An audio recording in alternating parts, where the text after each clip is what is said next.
खबर बैतूल से। जनपद पंचायत भीमपुर में स्वच्छ भारत मिशन के अंतर्गत लगभग 13 करोड़ रुपए का गबन हुआ। इस गबन के मुख्य आरोपी राजेंद्र परिहार और उनके सहयोगियों द्वारा मिलीभगत कर करोड़ों का भ्रष्टाचार किया है। भ्रष्टाचार में उच्च स्तरीय जांच होने पर और भी बड़ा घोटाला सामने आ सकता है। इतना बड़ा घोटाला भाजपा की सत्ता के संरक्षण के बगैर नहीं हो सकता। इस घोटाले से सत्ता से जुड़े हुए लोग कहीं न कहीं शामिल हैं। जिस तरह से जांच की जा रही है उससे प्रतीत होता है कि सरकार और सत्ता के दबाव में आकर उच्च अधिकारियों द्वारा जांच को प्रभावित किया जा रहा है, क्योंकि इस घोटाले में अधिकारी सीईओ को इस जांच से अलग रखना समझ से परे है। जब किसी भी संस्था में संस्था प्रमुख की सारी जिम्मेदारी होते हुए भी उसे जांच से बाहर रखना न्याय संगत नहीं है। निम्नलिखित बिंदुओं पर भी सीईओ की भूमिका की भी जांच की जाए। डीडीओ पावर जनपद पंचायत के मुख्य कार्यपालन अधिकारी के पास रहता है।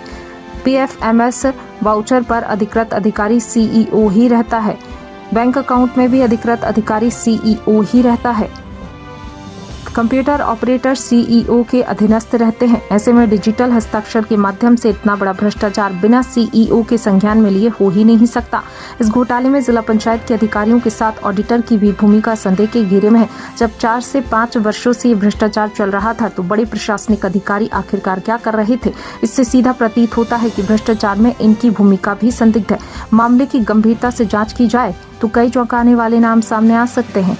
जिन जनपद के अधिकारियों के समय यह भ्रष्टाचार हुआ, उन जनपद सीईओ एवं जिला पंचायत में बैठे स्वच्छ भारत मिशन के मॉनिटरिंग करने वाले अधिकारी की भूमिका भी संदिग्ध नजर आ रही है। कृपया इनकी भी सूक्ष्मता से जांच कराई जाए। घोटाले को उजागर हुए लगभग 10 दिन से ज्यादा हो चुके हैं। अपराधी खुलेआम घूम रहे हैं। नामजद एफआईआर होने के बावजूद भी पुलिस द्वारा उन्हें गिरफ्तार नहीं करना, इससे प्रतीत होता है कि अपराधियों को प्रशासन का संरक्षण और सहयोग मिल रहा है। हमारी मांग मुख्य आरोपियों को जल्द से जल्द गिरफ्तार किया जाए और जनपद पंचायत भीमपुर में 54 पंचायत व चिचौली अंतर्गत 33 ग्राम पंचायतों में भी भ्रष्टाचार की आशंका है।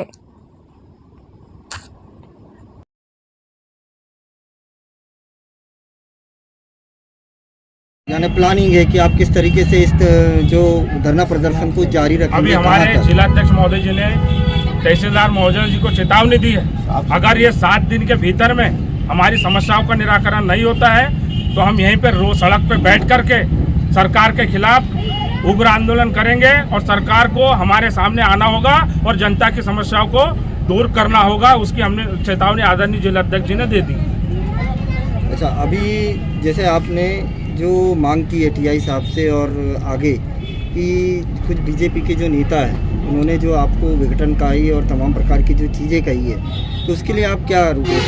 अभी तो हमने थाना प्रभारी जी से निवेदन किया है। हम जल्द ही एसपी साहब से भी मिलेंगे और ये केवल सिर्फ एक व्यक्ति को नहीं बोला है, पूरे आदिवासी समाज को उन्होंने ये कलंकित शब्द दिया है, विघटनकारी तत्व। अगर कोई आदिवासी या यदि कोई व्यक्ति जिसकी जमीन डूब में जा रही है उसके साथ अन्याय हो रहा है, संविधान में ये अधिकार दिया बाबा साहब अम्बेडकर ने कि आप उसकी लड़ाई लड़ सकते हैं, लेकिन जो एक भारतीय जनता पार्टी का नेता है वो गलत तरीके से हमको संबोधित कर रहा है और गलत तरीके से वो बयानबाजी कर रहा है, उसके खिलाफ हम एट्रोसिटी एक्ट की कार्रवाई करने की हम मांग करते हैं। पिछले बार इसी पे उसके अध्यक्ष पद गई थी। आप सबसे पहले आप ग्रामीणों से सहमति लीजिए, उनसे चर्चा कीजिए, उसके बाद में परियोजना निर्माण के बारे में स्वीकृति कीजिए या उनके बारे में सोचे। तो हमने निरस्त करने की मांग की है।